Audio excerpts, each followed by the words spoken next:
Hello students, सी ई टीच्या क्लासमध्ये आपण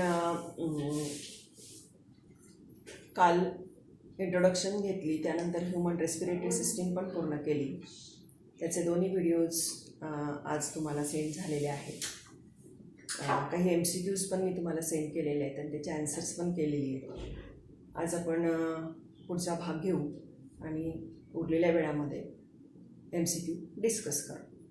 Okay, so the next unit of respiration is mechanism of respiration.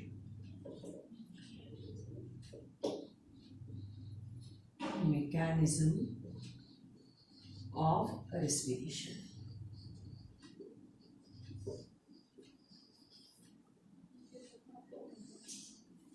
The mechanism of respiration involves 4 stages. The first is breathing.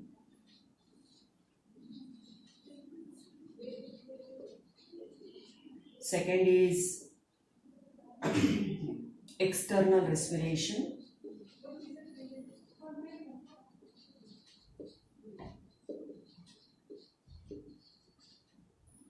Third is internal respiration. And fourth is specifically breathing mechanism.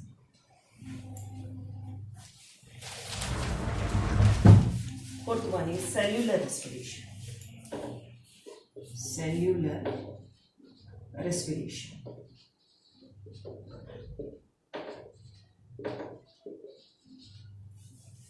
So remember, this is a very vast subunit of our topic respiration, known as mechanism of respiration, under which we have to go in detail: breathing, external respiration, internal respiration, and cellular respiration. So we go step by step. At first, we complete breathing. Complete breathing. During breathing, 2 processes are involved, known as inspiration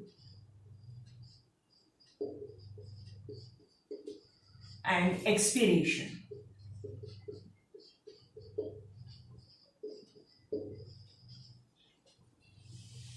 Or in another word, inspiration is also known as inhalation. Expiration is also known as exhalation. During breathing, the thoracic region of our body contains important organs which help for respiration. That means especially breathing. Which are these? The mostly ribs of thoracic cage, sternum of thoracic cage, then intercostal muscles of again thoracic cage, then diaphragm, and overall the most important part, lungs. So all of them, they involve, X part, in the process of breathing. How? We'll summarize point wise, one by one. So first point of breathing here is process. First point is process. How the inspiration is active process, whereas expiration is passive process. What is meant by active and what is meant by passive? Active means it needs lot of energy, whereas passive means it does not require energy. That's why inspiration is summarized as active process, whereas expiration is summarized as passive process. Then second point of difference between inspiration and expiration is diaphragm. Now you know very well The diaphragm is a muscular partition present in between thoracic cavity and abdominal cavity. So, in between these two regions, a muscular membrane is present known as diaphragm. The muscles of diaphragm, how they play a role in inspiration and expiration. See, the diaphragm becomes flat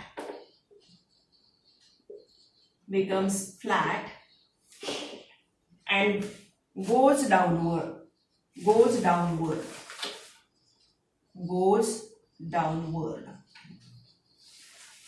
Diaphragm becomes flat and goes downward because the original or a relaxed condition state of diaphragm is occurring during expiration, and during expiration it becomes dome shaped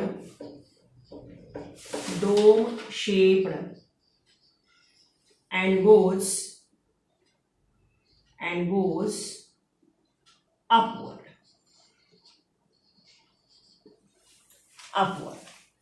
right? So, you know very well this is a thoracic cavity.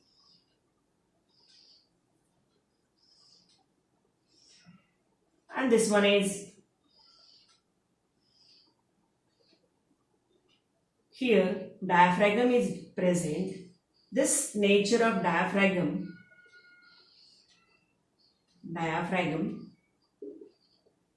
is contracted state, or you can say that it becomes flat during inspiration, and during expiration it becomes dome shaped. Diaphragm.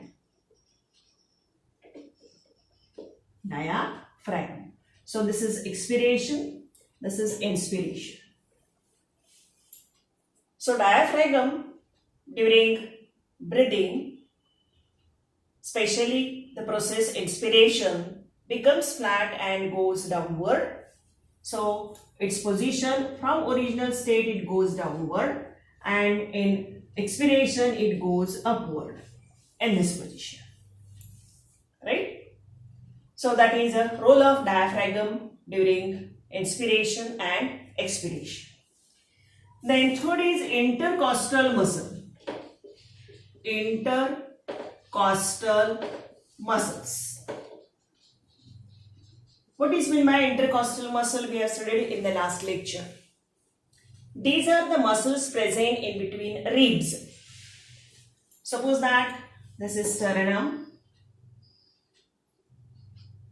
the ribs,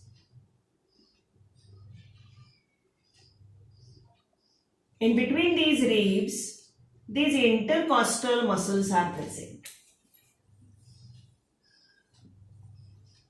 So these are the ribs, and in between these ribs, the intercostal muscles are present. Clear? So these are ribs and these are intercostal muscles. Ribs and these are intercostal muscles. Clear? So intercostal muscles which are present in between ribs, they contract.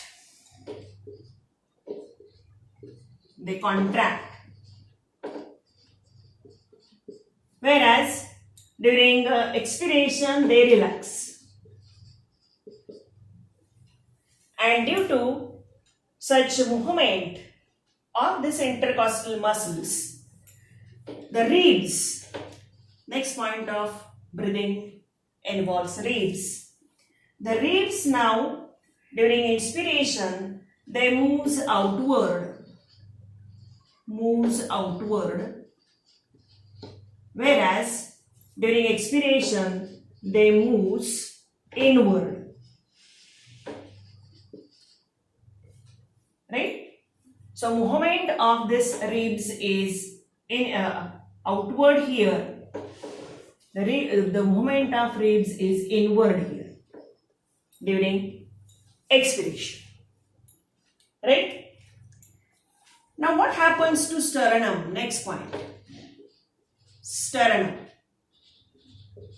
What is sternum? Now in this diagram, this is sternum. Sternum. Sternum is a chest bone, a component bone of thoracic cage present exactly in the middle on ventral surface of thoracic cage. On the back side there is a vertebral column. On front, that means ventral surface, there is a sternum or chest bone, and laterally there are ribs. So overall that all three component bones together form thoracic cage. Now you are familiar. You have studied these in 11th standard under skeleton topic. Right? So what happens to sternum during inspiration and expiration? Sternum moves upward. Sternum moves upward, whereas in expiration it moves outward or downward. It moves downward. So inspiration, the sternum moves in upward direction, whereas in expiration it moves to downward direction. Clear? Then, due to all these movements, what happens to thoracic volume? Thoracic volume. See, due to all these movements, that means diaphragm, intercostal muscle, ribs and sternum, diaphragm becomes flat and goes downward, intercostal muscles contract, ribs moves outward, sternum moves upward. During inspiration, the thoracic volume decreases. Thoracic volume decreases, whereas in expiration, the diaphragm becomes dome shaped due to relaxation. Then intercostal muscles, these intercostal muscles relax, and ribs moves inward and sternum moves downward. The thoracic volume increases because all these closely applied bony structure of thoracic cage along with diaphragm and the intercostal muscles, they show their respective movements, due to which thoracic volume during inspiration decreases and during expiration it increases. Right? And due to such decrease and increase in thoracic volume, the pressure on lungs, pressure on lungs and thorax, especially overall thoracic region. In inspiration, the pressure on lungs, because of all these movements, one thing is correction here. Actually, thoracic volume here, thoracic volume increases. Here, thoracic volume decreases. Exactly opposite. Now correction is there. Point should be noted. Pressure on lungs exactly opposite, decreases. And here pressure on lungs increases. Pressure on lungs increases. Right? And due to which the atmospheric air rush inside lungs till equalizes, till becomes equalizes atmospheric air. atmospheric air pressure. Whereas during expiration, the air rush outside the lungs. Outside the lungs. Right? So, due to all these movements, the inspiration and expiration occur. Clear? So, we'll again summarize what is meant by breathing and during which how the inspiration and expiration occur.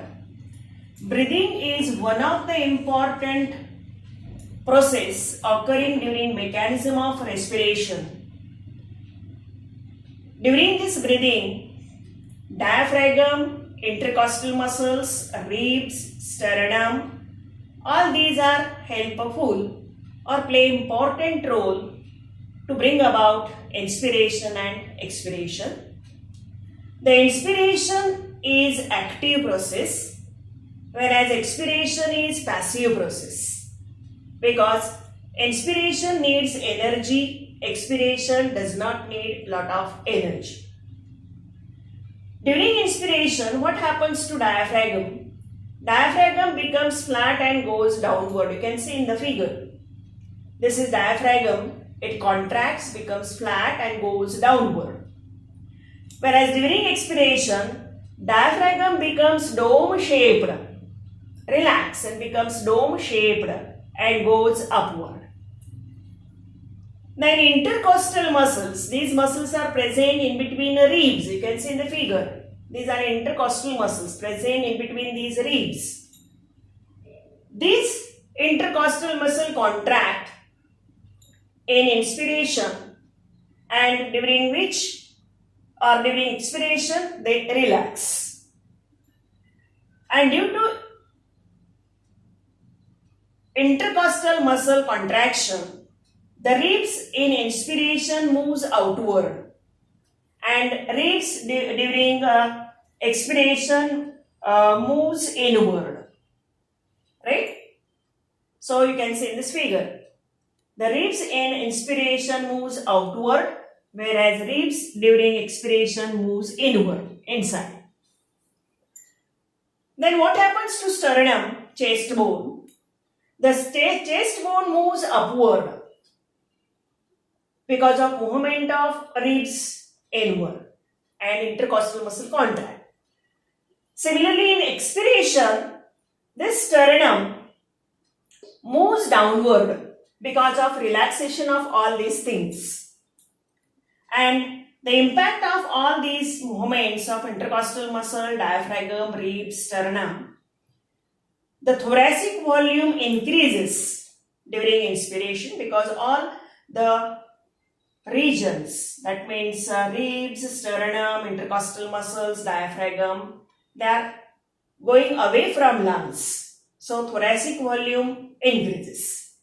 And exactly opposite in expiration, all that one, they come very close to lungs. So the thoracic volume decreases. Due to increase in thoracic volume, during inspiration, the pressure on lungs decrease because all these things are going outward and away from lungs. So pressure on lungs decrease. And in the expiration, all of them, they are moving towards the lungs. The pressure on thoracic cavity or inside the thoracic cavity increases. And due to which the atmospheric air rush inside the lungs till equalizes atmospheric air pressure, and during which such events occur, that process is known as inspiration. During expiration, the air rush outside the lungs, leaving carbon dioxide out of the lungs. So during inspiration, oxygen is taken inside the lungs, whereas during expiration, the CO2 is thrown out of the lungs. So this is known as a breathing. Clear? So here we complete the first point known as breathing. Then we'll go to the next point of mechanism of respiration known as external respiration.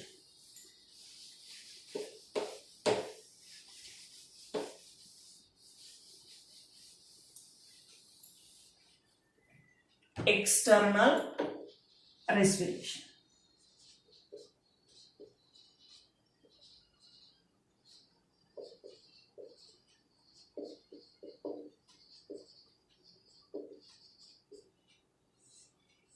External respiration. Now what happens during external respiration? See,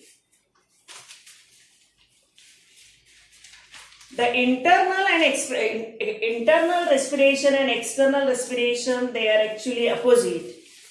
During external respiration, the exchange of gases appears or occurs at alveolar level. At alveolar level.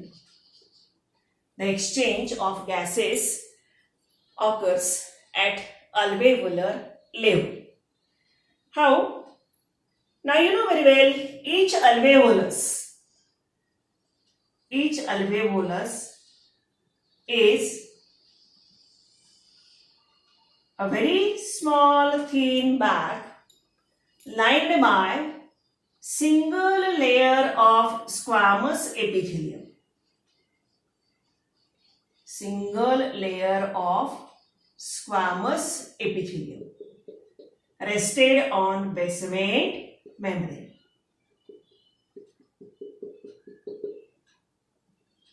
So remember, this is alveolus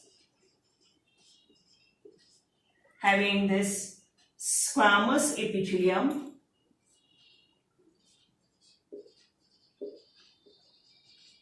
Squamous epithelium. Now you are familiar that these squamous epithelium or overall alveolus, they are very close to blood capillary. Suppose that this is a blood capillary. Blood capillary.